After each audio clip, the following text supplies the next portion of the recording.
UP और उत्तराखंड की खबरों के लिए एबीपी गंगा को सब्सक्राइब करें और बेल आइकन दबाएं। किसान सरकार से कृषि कानून वापस लेने की मांग कर रहे हैं। देश भर में इसे लेकर आंदोलन जारी है और अब इसे लेकर सियासत भी तेज होती नजर आ रही है। प्रदेश बीजेपी के कई नेता और मंत्री ऐसे हैं जो किसान आंदोलन पर ही सवाल खड़े कर रहे हैं।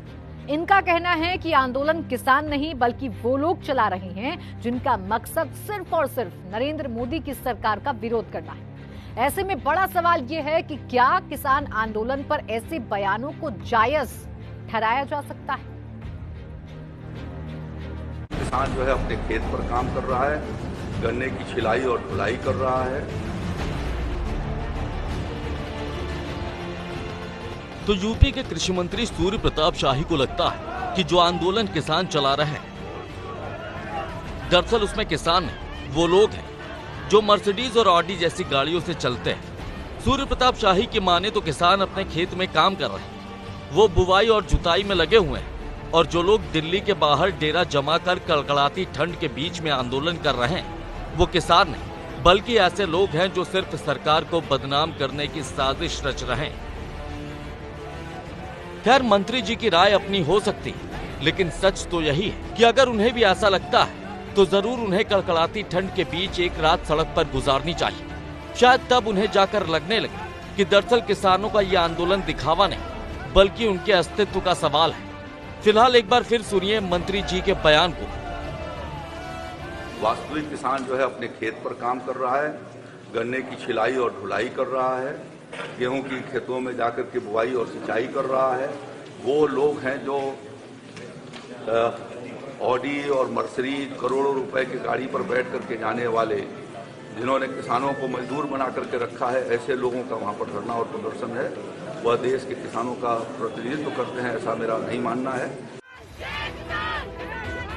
लेकिन यूपी में सूर्य प्रताप शाही अकेले नहीं है जो किसानों के आंदोलन पर सवाल खड़े कर रहे हैं। दरअसल प्रतापगढ़ से बीजेपी सांसद संगम लाल गुप्ता भी उन नेताओं के फहरिस्त में शामिल हैं जिन्हें किसानों का आंदोलन भी दिखावा लगता है। संगम लाल गुप्ता की माने तो किसान आंदोलन की आड़ में विपक्ष अपने पैर जमाने की कोशिश कर रहा है और आंदोलन के पीछे किसान नहीं बल्कि विपक्ष की साजिश है, जिसका अस्तित्व समाप्त हो रहा है और समाप्त होने के कगार पे है। ऐसे लोग ये अपना पोपो डंडा मचा के काम कर रहे हैं। बाकी किसान कोई आंदोलन नहीं कर रहे हैं। हमारी सरकार किसानों के हित में काम कर रही है और जो भी किसानों की समस्या होगी उसको बैठक में किसानों से समझ के उसको निस्तार। वहीं यूपी के युवा कल्याण और पंचायती राज मामलों के मंत्री उपेंद्र तिवारी तो ये तक दावा कर चुके हैं कि बीजेपी सरकार ने किसानों की आय दोगुनी कर दी है और जो बिल मोदी सरकार लेकर आई है उससे किसानों का आगे भला ही भला होने वाला है। मंत्री जी ने ऐसा कानून पास किया है कि किसान के ऊपर कोई टैक्स नहीं लगेगा, न मंडी शुल्क 2.5% माफ हो गया और किसान के लिए छूट है कि वो किसी भी उत्तर प्रदेश चाहे देश के अंदर किसी भी बाजार में जाकर के वो अपने लागत मूल्य का किसी भी बाजार में वो बेच सकता है। इसके लिए छूट दी गई है। इससे बढ़िया कानून क्या हो सकता है? और इसलिए कुछ किसान, माननीय मोदी जी ने और भारतीय जनता पार्टी की सरकार ने जो बिल पास किया है उससे देश का किसान खुशहाल। जो यह आंदोलन चल रहा है ये राजनीतिक आंदोलन है। आज पूरे विपक्ष के पास, मोदी जी और योगी जी के काम करने के पास, विपक्ष के पास बोलने के लिए कोई मुद्दा नहीं है।